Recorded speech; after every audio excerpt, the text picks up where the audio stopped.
Tafsir Al-Azhar Quran Surat Al-Maidah ayat 56. A'udzu billahi minasyaitonir rajim. Wa may yattawallallaha wa rasulahu walladzina amanu fa inna hizballahi humul ghalibun.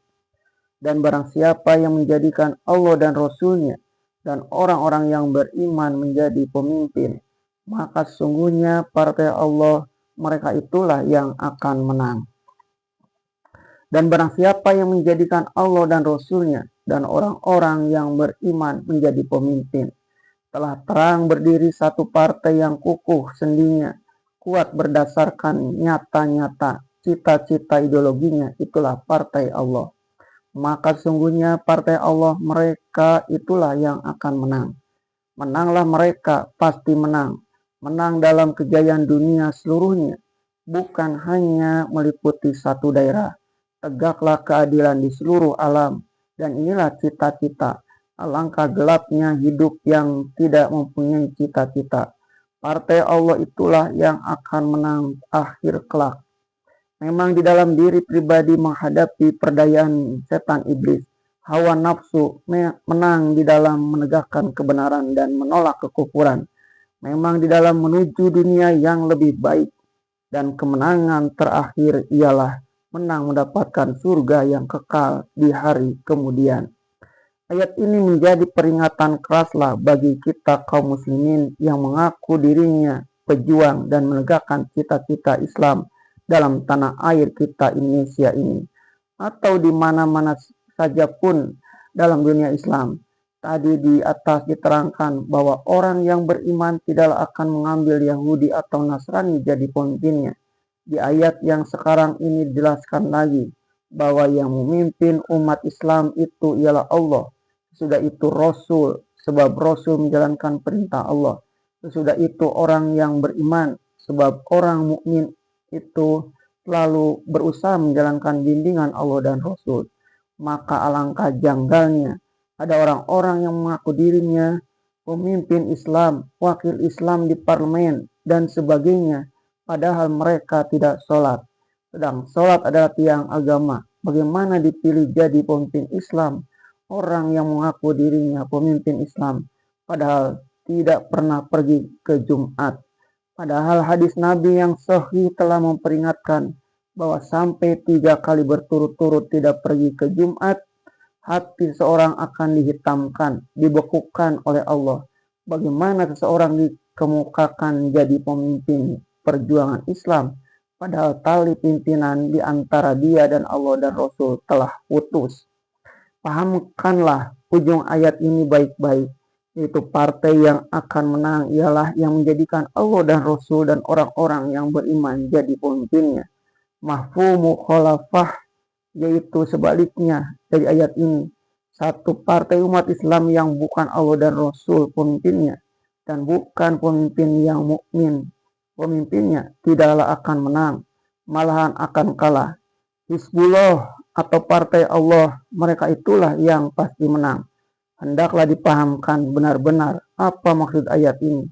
Sebab yang dimaksud ialah menang kebenaran dan menang keadilan, bukan menang karena mendapat dukungan yang empuk.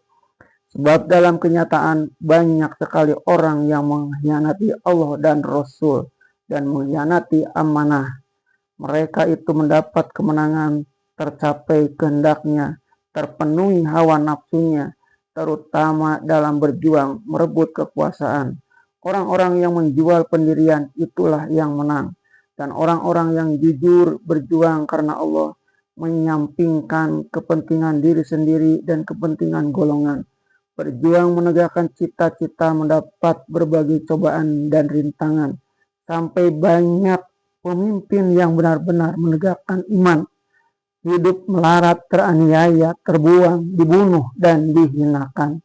Kalau pandangan kita atas hidup hanya ditujukan kepada kebendaan, memang yang menang ialah pengambil muka dan oportunis yang sudi menjual iman dan agama dengan harta yang sedikit, tidak kenal malu dan tidak memperhatikan nilai-nilai budi. Tetapi kalau pandangan kita dipusatkan kepada pimpinan yang benar, dan salahnya yang salah, maka yang bertahan kepada pimpinan Allah dan Rasul dan orang-orang yang beriman itulah yang menang. Mereka tetap menang menghadapi segala perdayaan dan bujuk cumbu dunia. Walaupun untuk itu mereka menderita.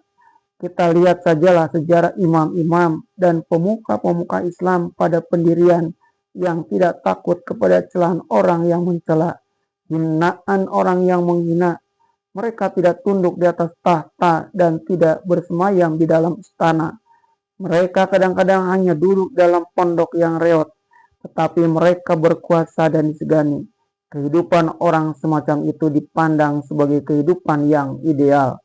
Semua orang yang berakal budi ingin hendak hidup sebagaimana demikian, tetapi mereka tidak sanggup melakukannya dan menurutinya. Itu saja pun sudah bukti dari kemenangan.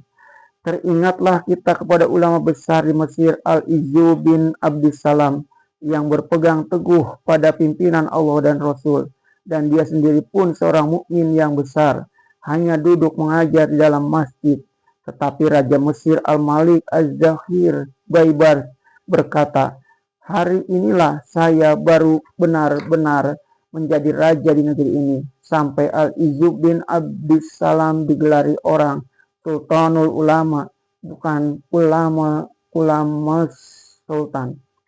Oleh sebab itu, maka seorang atau golongan atau partai yang hendak memperjuangkan Islam, sekali-kali janganlah menukar jalan pikirannya dengan jalan pikiran yang bukan Islam. Pemimpinnya yang pertama ialah Allah, kedua sunnah Rasulullah, dan ketiga ialah memilih pemimpin yang benar-benar beriman, yaitu yang mendirikan sholat sekurang-kurangnya yang 5 waktu. Dan kalau dia mempunyai kemampuan, dia sendirilah yang lebih dahulu mengeluarkan harta zakat dan tatawunya sebelum dia mengerahkan pengikutnya berderma dan berkurban. Perhatikanlah kembali ujung ayat 55 di atas tadi. Sesudah diberikan syarat pertama dan kedua bagi pemimpin, yaitu supaya dia mendirikan